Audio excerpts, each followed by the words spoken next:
not even mean Bowers game for me. Ahoy there, YouTube! I'm back again today for another game review. Today, I'm very excited to check out Battleship from Milton Bradley. It's apparently America's all-time favorite game, which is a pretty big claim. This is for 2 players. Age is 8 to adult. It'll take about 30 to 40 minutes to play. And in Battleship, this is the game where you're going to have your own battleships set on a board in front of you, but the other player will not be able to see them, and you're going to try to sink your opponent's battleships while they are trying to do the same thing to you. It is an old-school classic game, but does it stand the test of time? Let's open it up, and I'll tell you what I think. Alrighty then, we're going to take a look at what you're going to get inside of Battleship. So first and foremost, we're a handy-dandy back of the box, which is perfectly serviceable, should have you up and running in no time at all. Big thumbs up on the back of the box. And actually, there's 2 advanced variants, which I didn't even know existed.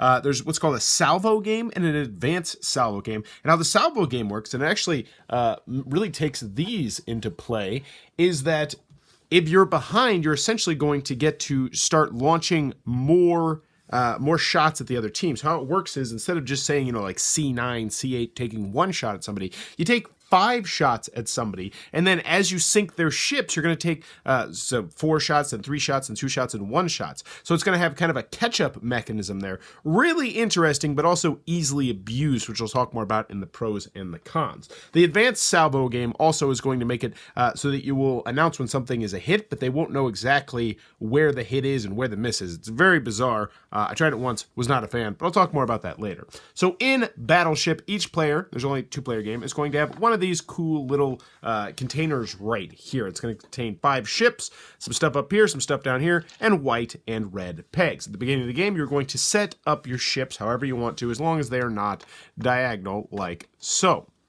And then you're going to start the game, and you're going to take turns alternating back and forth, calling out a letter and a number. Now, if we zoom it in real quick, you'll see that there's letters right over here, and there's numbers right over here. So, for instance, I might start off the game, and I might say C5.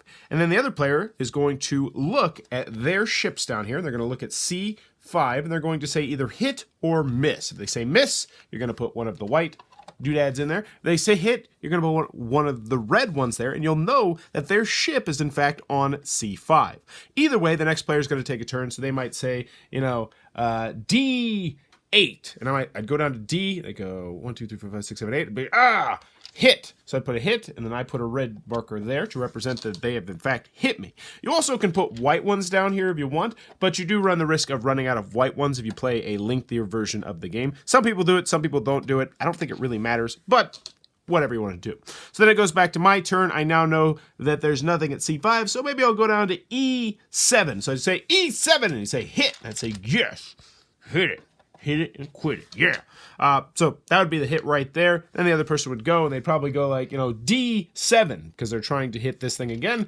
D7, which, boom, would lead to that happening. I say miss, and then it gets back to me. I would probably go F7. They'd say hit, and they might say, you have sank it, which lets me know that I probably sank their little one here, because you're going to get 1 2-hole ship, 2 3-hole ships, 1 4-hole ship, and 1 5-hole ship.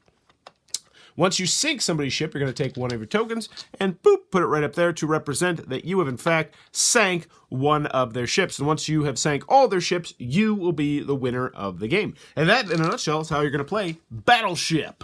It's a hit. Alright then, Battleship from Milton Bradley. What are my final thoughts? Let's go with the pros, let's go with the cons. First, on the con side, 2 players, extremely restricted player count.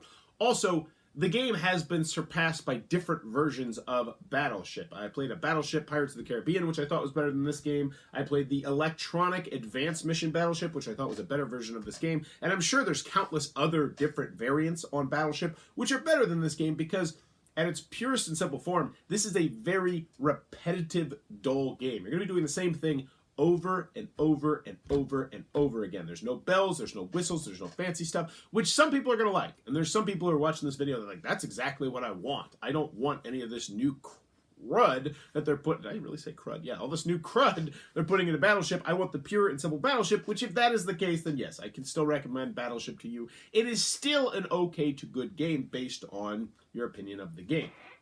But for me personally, too light, too simple, too repetitive, And other versions of Battleship have surpassed this version of Battleship. It's a very difficult game for me to recommend because these other versions of Battleship, you can still play standard Battleship with them. But they have more, which is why I'd recommend them over this particular game.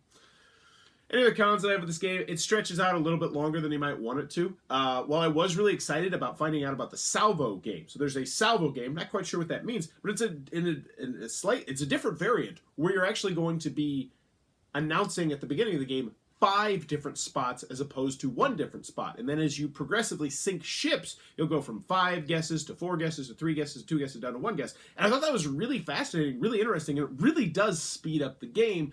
But here's the problem, it's very easily abused because the thing is, as you sink ships, you then guess less. So the key to do is to find all 5 ships by guessing a whole bunch, and then once you found all 5 ships, that's when you start sinking the ships. So I played this with a kid in my class, and he was like, I've sank 3 of your ships! And I was like, yeah, that's great.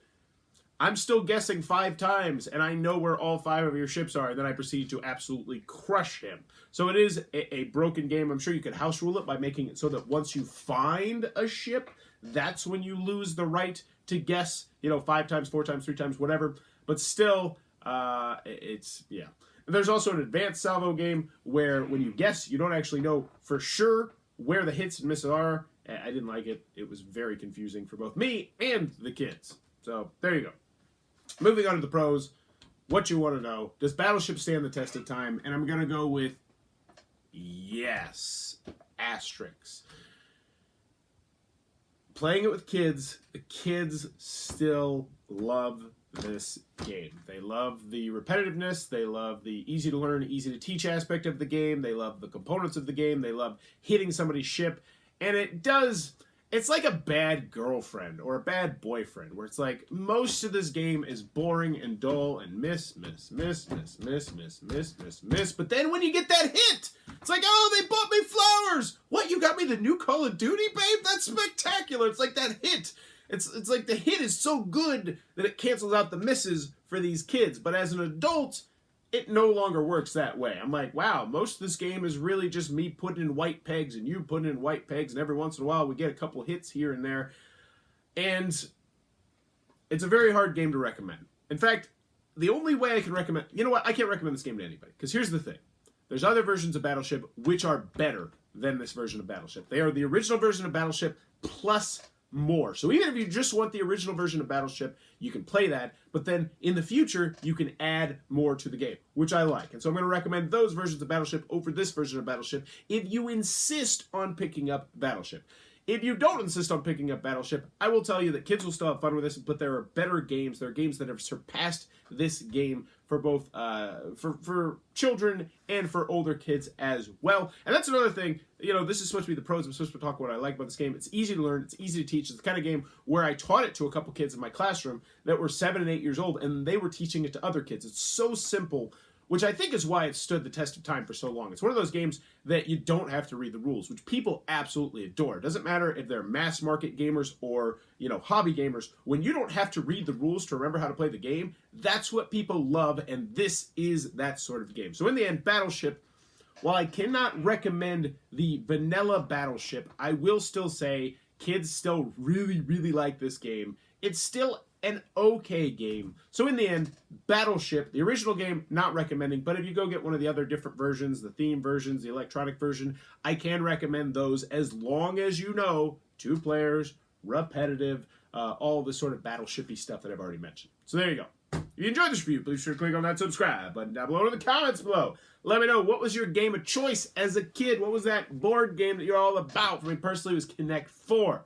Don't step to me with Connect 4. I was a Connect 4 master. I used to play that all the time back in my, YMCA care. I used to play basketball, Connect 4, and Joust. I used to have a Joust machine back there. I used to wreck at that. Those are the 3 things I was good at as a kid. Everything else I was terrible at. But those 3, I was good. Oh, and eating. I was a fat kid. I was good at eating, too. So Joust, eating, Connect 4, and shooting 3s. Don't step to me, son. At least when I was 8. But let me know in the comments below. What was your game of choice as a kid? And as always, thanks for your time, YouTube.